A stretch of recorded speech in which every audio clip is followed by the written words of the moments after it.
샬롬. 창세기 강의 129번째 찬양함으로 시작합니다. 찬송가 401장입니다.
창세기 27장 25절로 29절입니다.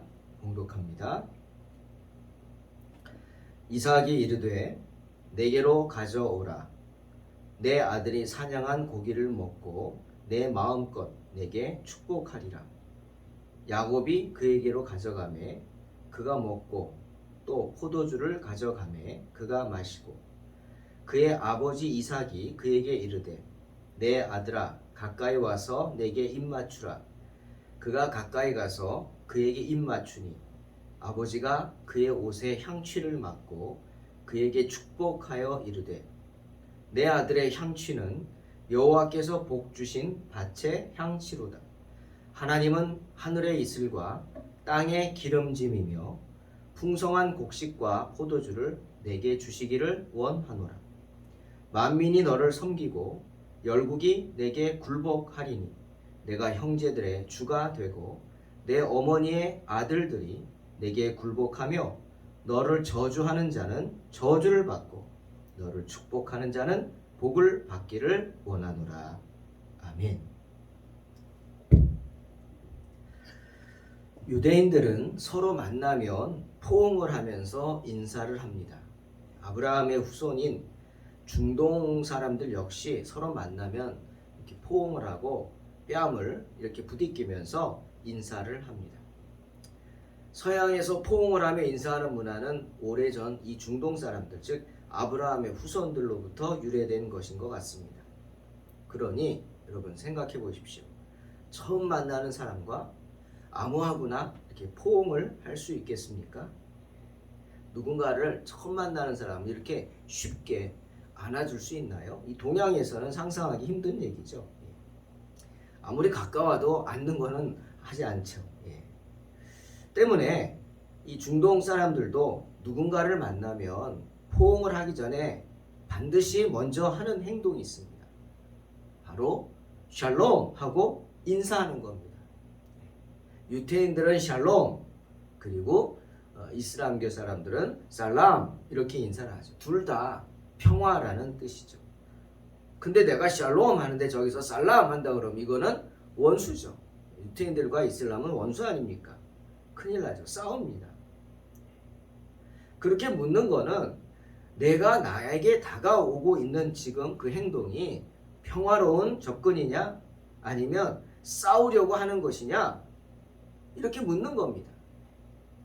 만약에 평화롭게 접근하는 게 아니라 어떤 나쁜 마음을 품고 있다면 아무나 포옹할 수는 없죠. 포옹하는 척하면서 나를 칼로 찌를 수도 있지 않습니까? 정말 먼저 샬롬 하고 묻는 것이 그냥 인사치레 우리가 가면서 안녕하세요 하는 그런 의미를 뛰어넘는 어떤 정말 자기의 마음을 여는 그런 인사입니다. 자, 오늘 본문에 보십시오. 이삭이 야곱을 샬롬 하는 마음으로 품에 안아줍니다. 비록 야곱에게 속았어요. 에서인 줄 알고 이리로 오라. 이삭은 그렇게 불렀지만 야곱을 품에 안아줍니다. 그건 뭡니까? 내가 너와 샬롬의 관계를 맺겠다 이런 뜻이죠. 사랑하는 성도 여러분, 축복의 시작은 샬롬입니다. 샬롬. 서로의 사이에 평화로운 가운데에서만 샬롬이 될 수 있죠. 그렇죠?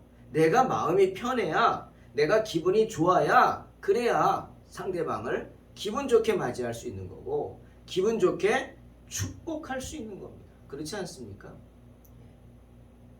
그래서 이삭이 에서에게 나를 위해서 사냥에다가 나에게 맛있는 별미를 만들어 먹인 후에 내가 마음껏 너를 축복해 하라 이렇게 말한 것입니다. 그냥 마지못해 복을 빌어주는 것이 아닙니다. 돈을 받고 어떤 대가를 받고 복을 빌어주는 것도 아닙니다. 그런 건 진정한 축복이 될 수 없죠. 정말 복을 비는 자의 마음이, 나를 향한 진정하고도 간절한 마음이 전해져야 하는 것이 축복입니다. 때문에 여러분, 복을 전달하는 전달자는 인간이 아니죠. 사람입니다. 물론 천사들이 축복의 메시지를 전하지만 우리가 다른 사람을 축복하는 것은 내가 사람으로서 사람을 축복하는 겁니다. 내가 그 사람을 옆에서 지켜봤죠. 힘들어하는 것, 아파하는 것, 고통스러워하는 것, 그리고 정말 간절한 마음으로 소망을 품는 것, 믿음으로 살려고 하는 것 지켜봤죠. 그걸 옆에서 지켜보면서 함께 기뻐했어요. 함께 슬퍼했어요. 함께 그 어려움을 느꼈어요. 그런 사람이 그렇게 함께 웃어주고 함께 울어줄 수 있는 사람이 진정한 축복을 할 수 있는 것입니다. 그렇게 진정으로 축복할 수 있는 게 주의 종이라면 그 가정은 얼마나 복되겠습니까? 나의 집안에 이렇게 아픔도 나누고 기도하면서 복을 빌어줄 수 있는 주의 종이 있다는 것, 그것은 정말 여러분 주변에 그런 종이 있다는 것 정말 축복인 줄로 믿으시기를 주의 이름으로 축원합니다. 그러니 여러분 항상 기억하십시오.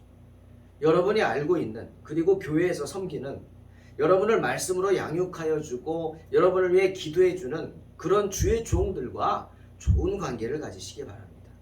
그리고 많은 것들을 나누십시오. 그래서 그들의 마음을 기쁘게 하세요. 이삭이 비록 야곱에게 속긴 했지만 별미를 먹고 기뻐하지 않습니까? 그래서 야곱을 안고 진심 어린 마음으로 축복하지 않습니까? 마음이 기뻐야, 의무감의 축복이 아닌 마음이 기뻐야 진정 그들의 입술에서 진심 어린 축복이 나올 수 있기 때문입니다. 때문에 사도 바울도 말합니다. 갈라디아 6장 6절, 가르침을 받는 자는 말씀을 가르치는 자와 모든 좋은 것을 함께 하라. 모든 좋은 것을 함께 나누시기 바랍니다. 선물하라 그런 말, 물질적인 걸 줘라 그런 말 하는 게 아니죠. 그렇게 아마추어 같은 생각으로 듣지 마시기 바랍니다. 여기서 사도 바울이 말한 좋은 것, 모든 좋은 것은 헬라어로 아가도스입니다. 그 뜻은 유용한 것입니다. 아가도스, 유용한 것, 이로운 것입니다. 예? 육체적으로나 도덕적으로 선한 것을 아가도스라고 말합니다.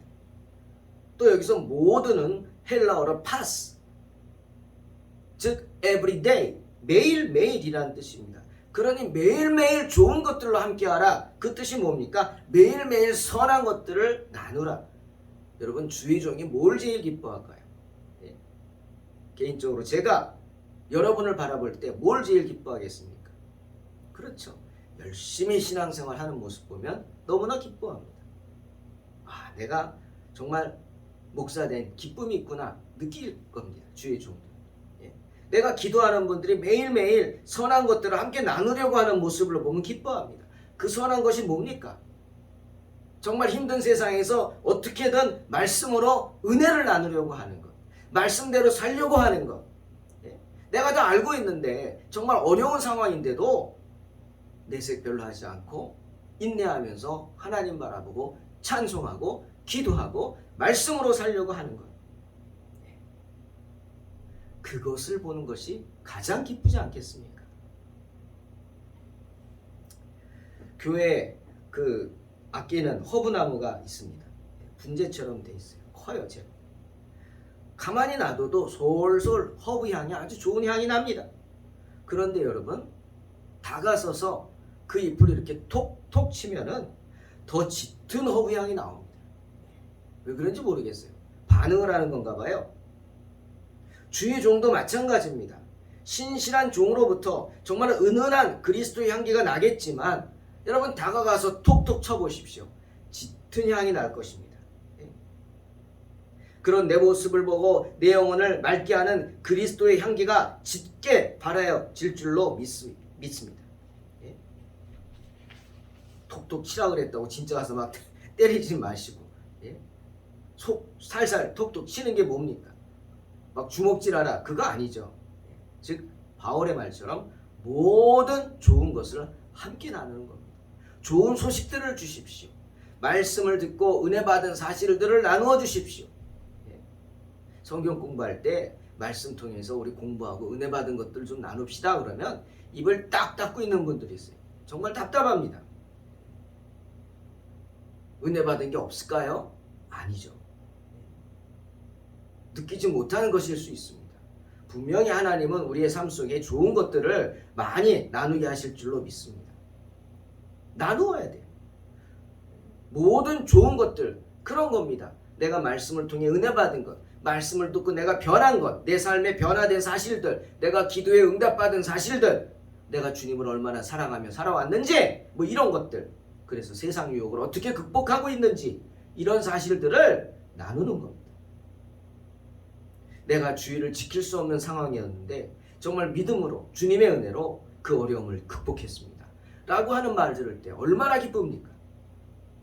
그런 모든 좋은 것들을 함께 나누시기를 바랍니다. 이삭이 그렇게 즐거운 마음으로 야곱을 축복하지 않습니까?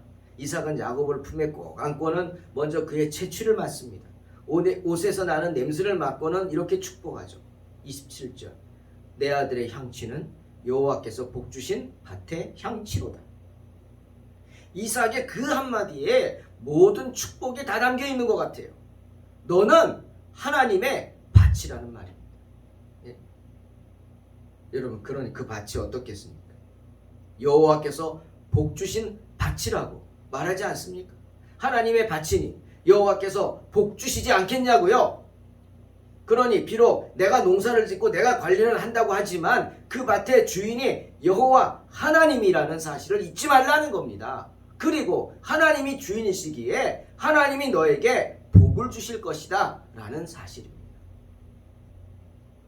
평생 하나님께서 함께 하시는 축복을 받게 될 것입니다. 여호와 하나님이 너의 주인이 되실 것입니다. 그리고 너는 하나님의 자녀가 될 것이다. 축복하는 겁니다. 이거 이상의 축복이 어디 있습니까? 그리고 또 말하죠. 28절에 하나님은 하늘의 이슬과 땅의 기름짐이며 풍성한 곡식과 포도주를 내게 주시기를 원하노라. 축복합니다. 풍성함의 축복입니다. 풍성함의 복을 받게 될 것입니다. 그리고 29절 만민이 너를 섬기고 열국이 내게 굴복하리니 내가 형제들의 주가 되고 내 어머니의 아들들이 내게 굴복할 것이다. 놀라운 권세의 축복도 받게 될 것입니다. 이삭은 너를 저주하는 자는 저주를 받고 너를 축복하는 자는 복을 받기를 원한다 축복했습니다. 여러분, 이게 얼마나 큰 축복입니까? 즉 하나님께서 아브라함에게 주셨던 복 아닙니까? 너는 복의 근원이 될지어다. 야곱아, 내가 하나님의 장자로서 너는 복의 이정표가 될 것이다 하는 것입니다. 그 말은 야곱, 내가 이 세상에서 축복하는 자를 내가 축복하고 내가 저주하는 자를 내가 저주하겠다고 하시는 말씀이죠.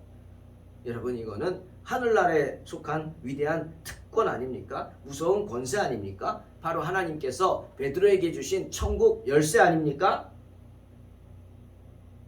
내가 하늘에 땅에서 매면 하늘에서도 매일 것이고 땅에서 풀면 하늘에서도 풀리리라. 기도의 권세입니다. 그러니 앞으로 야곱에게 나쁜 마음을 품고 해코지 하는 사람들은 다 어떻게 되겠습니까?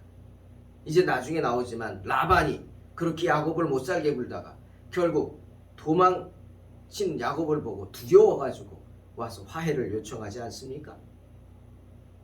사랑하는 성도 여러분, 하나님의 심판은요, 마음이 아니라 손으로 행한 내 행동에 따라서 이루어질 것입니다. 악한 마음을 품었습니까? 회개할 수 있습니다. 그 악한 마음을 악한 행동으로 옮기기 전에 회개해야 합니다. 왜? 반드시 그 악한 행동에 대한 대가를 치르게 될 수밖에 없기 때문이죠.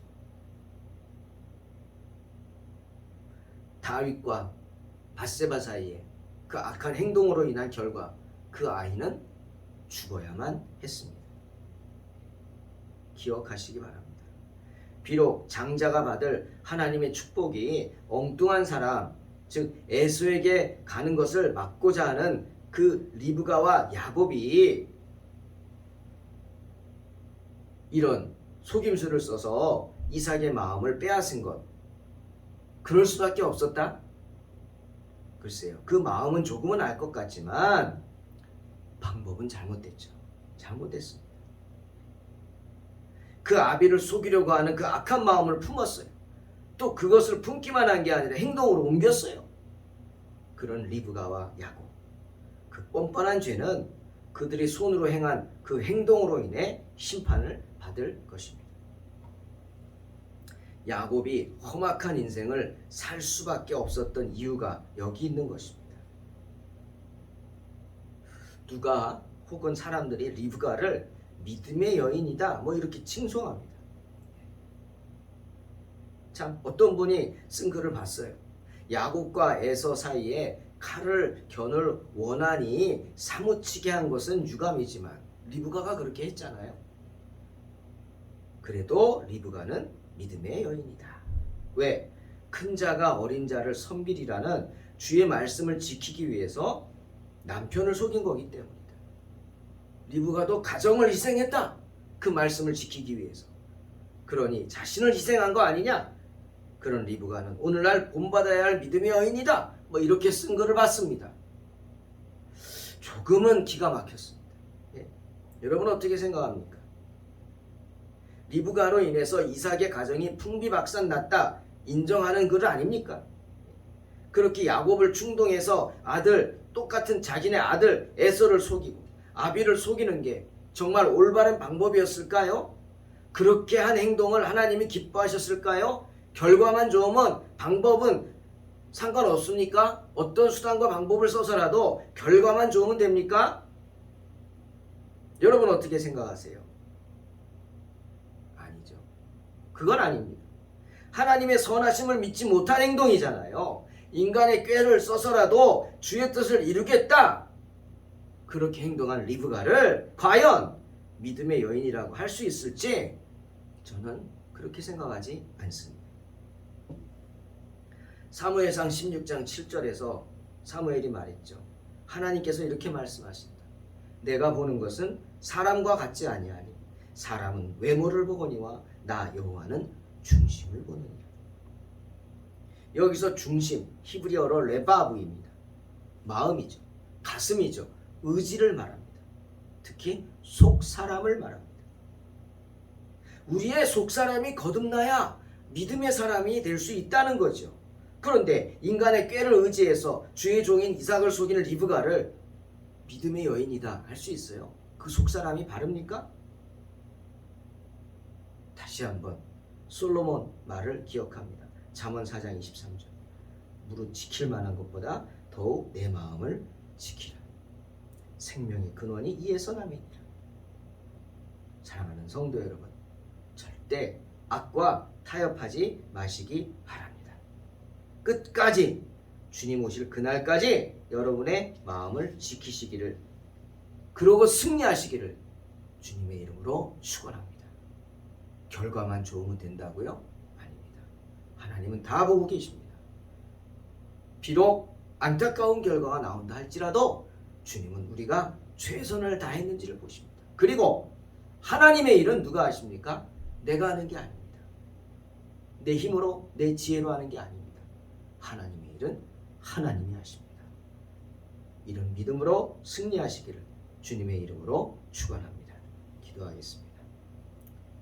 아버지 하나님, 우리의 삶 속에서 수많은 유혹들이 있습니다. 우리를 넘어뜨리려고 하는 그 수많은 유혹들, 정말 그 유혹의 중심은 사탄입니다. 내가 하라 합니다. 사탄은 하와를 속였습니다. 저것을 먹지 말라고 했다고? 선악과를 먹는 순간 너는 하나님과 같아질 것이다. 하나님처럼 될 것이다. 사탄의 그런 악한 마음이 하와를 시험했습니다. 하나님, 수시로 사탄은 인생 가운데 우리의 마음을 뒤흔들어 놓습니다. 넘어뜨리려고 합니다. 하지만 우리의 마음을 지킬 수 있게 하소서. 리브가는 하나님의 뜻을 이루겠다고 인간적인 꾀를 써서 악한 방법으로 그 뜻을 이루었습니다. 하나님이 선하게 역사하실 수도 있는데, 그리고 하나님은 선하게 역사하시는 분인데 그 하나님을 믿지 못했기 때문에 인간적인 방법을 쓴 것입니다. 우리 평생 살아가면서 기억하길 원합니다. 하나님의 일은 하나님이 하십니다. 하나님의 방법으로 반드시 선하고 복되게 이루어 주실 줄로 믿습니다. 이런 믿음으로 승리하게 하여 주시옵소서. 예수님의 이름으로 기도하옵나이다. 아멘. 믿음으로 승리하시기 바랍니다.